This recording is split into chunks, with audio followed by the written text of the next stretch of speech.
Hello friends, কেমন আছেন সবাই? আশা করি সবাই অনেক ভালো আছেন। প্রতিদিনের মতন আজকেও নতুন একটি ভিডিও নিয়ে আপনাদের মাঝে উপস্থিত হলাম।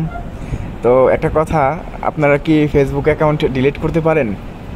মানে আপনার যে ফেসবুক অ্যাকাউন্ট রয়েছে, আমাদের প্রত্যেকেরই কিন্তু ফেসবুক অ্যাকাউন্ট রয়েছে। আপনার ফেসবুক অ্যাকাউন্টটি যদি কোনো কারণে, কোনো সমস্যার কারণে কখনো ডিলিট করতে হয়, তখন কি করতে পারবেন? এই সমস্যার সম্মুখীন হতে পারেন আপনি। হয়তো কখনো আপনার ফেসবুক অ্যাকাউন্ট যে কোনো একটি পরিস্থিতিতে পড়ে ডিলিট করা লাগতে পারে। তো চলুন দেখে নেওয়া যাক কীভাবে ফেসবুক অ্যাকাউন্ট পার্মানেন্টলি ডিলিট করবেন। কেউ আপনাকে ফেসবুকে সার্চ করলেও আর খুঁজে পাবে না এবং আপনি নিজেও সেই আইডিটি আর ব্যবহার করতে পারবেন না। এর জন্য আপনাকে প্রথমে আপনার ফেসবুক অ্যাপ্লিকেশনে প্রবেশ করতে হবে। ফেসবুক অ্যাপ্লিকেশনে প্রবেশ করার পর এই যে এখানে দেখতে পাচ্ছেন 3 লাইন, এই 3 লাইনের উপরে ক্লিক করবেন। এই যে 3 লাইন, এই 3 লাইনের উপর একটা ক্লিক করবেন। ক্লিক করার পর নিচের দিকে চলে আসবেন। এখানে দেখতে পাচ্ছেন সেটিংস অ্যান্ড প্রাইভেসি নামে একটা অপশন আছে, এই অপশনটাতে ক্লিক করবেন। ক্লিক করার পর এই যে এখানে দেখতে পাচ্ছেন সেটিং নামে একটা অপশন আছে, এই সেটিংয়ের উপরে ক্লিক করবেন। ক্লিক করার পর এই যে নিচের দিকে দেখতে পাচ্ছেন অ্যাক্সেস অ্যান্ড কন্ট্রোল, এই যে এই লেখাটা, এই অপশনে ক্লিক করবেন।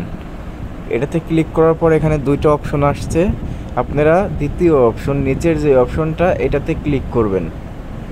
এখানে ক্লিক করার পর এখানেও দুটো অপশন আসছে। প্রথম অপশনটা হচ্ছে ডিঅ্যাক্টিভ অ্যাকাউন্ট আর নিচেরটা হচ্ছে ডিলিট অ্যাকাউন্ট। আমরা যেহেতু অ্যাকাউন্ট ডিলিট করব, সেই ক্ষেত্রে ডিলিট অ্যাকাউন্টে ক্লিক করে তারপরে নিচে যে কন্টিনিউ লেখা আছে, এই কন্টিনিউ ক্লিক করব। ডিলিট, এই কন্টিনিউয়ে ক্লিক করার পর এখানে কিছু কন্ডিশন আছে যে আপনি কী কারণে ফেসবুক অ্যাকাউন্টটি ডিলিট করতে চাচ্ছেন। তো আমরা কোনোটাই দিব না, আমরা সরাসরি ডিলিট করব। এর জন্য কন্টিনিউ আছে, এই কন্টিনিউয়ে ক্লিক করবেন। এখানে ক্লিক করার পর আপনি নিচের দিকে আসবেন, একদম নিচে দেখবেন এখানে আবার ডিলিট অ্যাকাউন্ট লেখাটা, এটাই ক্লিক করবেন। এখানে ক্লিক করার পর আপনার আইডির পাসওয়ার্ডটা আপনাকে এখানে দিতে হবে। আপনার যে ফেসবুক অ্যাকাউন্টটা আপনি ডিলিট করতেছেন, এই আইডির, এই অ্যাকাউন্টের পাসওয়ার্ডটা আপনাকে এখানে দিতে হবে। তো আমি আমার পাসওয়ার্ডটা এখানে দিয়ে দিচ্ছি। আপনারা অবশ্যই আপনাদের আইডির পাসওয়ার্ড দিয়ে দিবেন। তারপর এখানে কন্টিনিউ লেখা আছে, কন্টিনিউ লেখাতে ক্লিক করবেন। এখানে ক্লিক করার পর দেখতে পাচ্ছেন এখানে ডিলিট অ্যাকাউন্ট নামে একটি অপশন চলে এসেছে, ঠিক আছে?